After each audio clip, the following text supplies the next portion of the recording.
Bonjour et bienvenue à une nouvelle vidéo qui sera consacrée à un sujet aussi important que la vidéo précédente, c'est-à-dire la mauvaise fréquentation. La mauvaise fréquentation, c'est la parole que l'on entend à la mode, c'est à la mode. Qu'est-ce que c'est que la mauvaise fréquentation? C'est quand tu vas chez une femme, par exemple, il te dit « Oh, mon fils était très intelligent, lui il m'écoutait, il avait toujours de bonnes notes, il avait de bonnes habitudes, et dès qu'il a fréquenté le fils des voisins, voilà, il a changé, il a dérapé, il a dévié, il est devenu un monstre, il ne m'écoute plus, il a pris de mauvaises habitudes, c'est la faute du fils des voisins. » Oui, c'est lui qui est mal éduqué. Mon enfant est très très bien éduqué.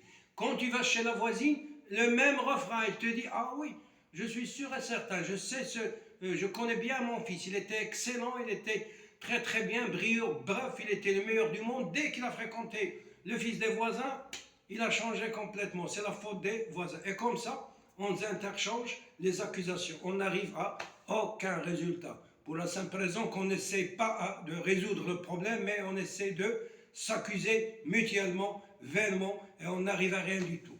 Bien sûr que l'adolescent, il faut le surveiller. Il faut même le surveiller étroitement, comme le lait sur le feu. Si le lait déborde, il va se déverser, voilà, se déverser et on va perdre le lait, c'est trop tard. Je dois surveiller la fréquentation de mon enfant, mais de loin, et je dois me renseigner sur ses amis. Ça, c'est ma responsabilité, parce que quand même, c'est moi qui lui ai donné naissance. Et supposons que moi, quand j'ai surveillé mon fils, je sais qu'il fréquente quelqu'un qui est, entre guillemets, mauvais. Comment je vais résoudre le problème? La chose qu'il faut éviter, absolument, c'est appeler mon fils et lui dire, écoute, la prochaine fois, si tu contactes cette personne, si tu le recontactes, je vais te punir sévèrement. Je vais t'enlever, par exemple, ton portable, tu n'auras pas de bonnes vacances, la télévision c'est fini, tu dois rentrer tôt, voilà. Donc, bref, une série de punitions. Ça ne marche pas. Ça ne va pas empêcher l'enfant de fréquenter cette personne. Pourquoi? Parce que tu as essayé de vaincre et non pas convaincre. On répète et on ne cesse de répéter. Il faut essayer de persuader l'enfant. Il faut essayer de le convaincre. Il faut le prendre à l'amiable. Par exemple, je sais que mon fils aime le Raja ou bien le Wydad, ou bien le Barça, ou bien le Real Madrid. Qu'est-ce que j'attends? J'attends une occasion où il y a un match. Je l'emmène avec moi, par exemple, au café. Il assiste avec moi au match. On passe un agréable moment et après je lui dis gentiment, très gentiment, écoute, mon fils, j'ai entendu des gens dire que la personne que tu fréquentes est mauvaise. Mais je ne crois pas aux paroles des gens, ce sont des ragots. Je te demande de me dire comment il est cet enfant. Est-ce qu'il est bon ou est-ce qu'il est mauvais? Je te laisse jusqu'à demain, mon fils, pour m'emmener, entre guillemets, un petit rapport sur ce gars. C'est sûr que le lendemain, ton fils va amener un rapport, il va te dire la vérité. Il va te dire, par exemple, qu'il fait de mauvaises choses. Alors, on passe à la deuxième étape, je lui dis, essaie de l'éviter. Et pas tout d'un coup, mais essaie de l'éviter doucement. C'est-à-dire, petit à petit, essaie de te séparer de lui parce que ça ne marche pas, cette fréquentation. Ce n'est pas dans ton bien de continuer à fréquenter cette personne.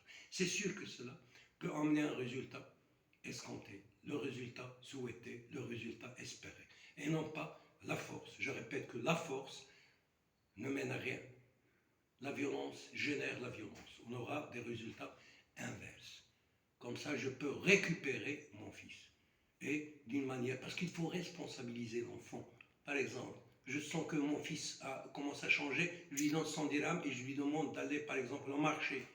C'est responsabiliser. Va mon fils, va acheter tel et tel, et fais gaffe, il faut choisir les choses de bonne qualité. Comme ça, l'enfant ressent qu'il est valorisé, que tu lui fais confiance. Et qu'est-ce qu'il va essayer? Il va essayer de ne pas te décevoir. Donc il va faire de son maximum. Il va aimer ce qu'il va faire.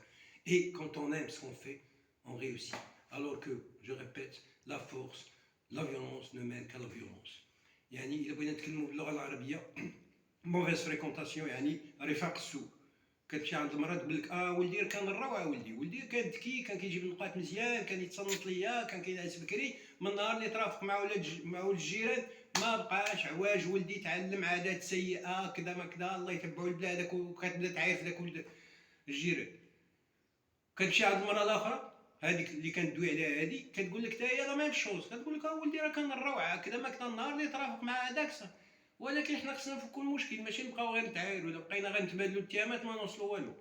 احسن حاجه الا بغيت ولدي انا بانه مثلا تفرق على واحد اللي انا عارفه بانه عنده واحد السمعه سيئه وكيدير شي حوايج خايبين، كنتسنى شي فرصه. توجور خاصني نختار الفرصه امتى ندوي معاه، خصو يكون هو بخير وانا نكون بخير، ما يكونش مقلق وما نكونش انا مقلق. كومسا غيدوز واحد الخيط ديال التواصل بيناتنا. مثلا ولدي عز عليه الرجاء او الوداد او البارسا او الريال، نتسنى يكون ماتش مقابله ندي معاه القهوه ما فيها باس، يشرب مع عصير ذاكر انا وياه ندوزو الماتش نتفرجوا فيه، وملي يكون راجع نقول له ولدي راه سمعت شي هضره بان سمعت الناس كيقولوا بان هذاك كترافق معاه راه عنده عادات سيئه كذا ما كذا. عافاك انا حيت ما ولدي انا ما كنطيقش الناس، الله يرضي عليك الا ما جيب لي الخبار عليه.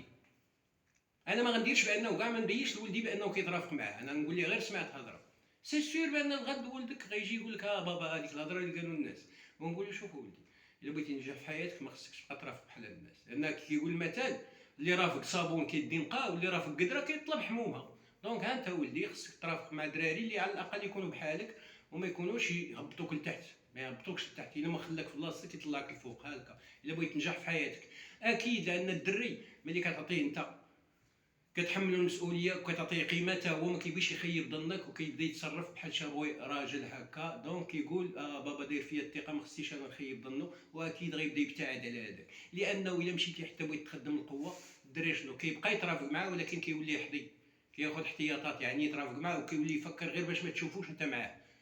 يولي ما كان يتقابل معاه في الدرب يبدا يتقابل معاه بلاصه بعيده وكنجيبوا نتائج عكسيه. اذا كنرجعوا دائما بالتي هي احسن. والدري دائما خصني نحملوا المسؤوليه، نبين ليه بانه راجل وباني كنثق فيه. ملي كيشوف هذا الشيء بانك انت كتثق فيه حتى هو كيبغي يكون في الثقه، وبالتالي كنعاود داك ولدي اللي بدا كيعواج كنبدا كنشدو مع حد الامور مازال ما استفحلات، لانه لا مشى حتى عواج شي نيت صعيب صعيب صعيب باش تعاود تردو. دونك نتمنوا انه الله يعطيكم شي ذريه صالحه والله يعطيكم شي دراري ما يعذبوكمش، ولا بروشين ان شاء الله، والله يعاونكم. او revoir.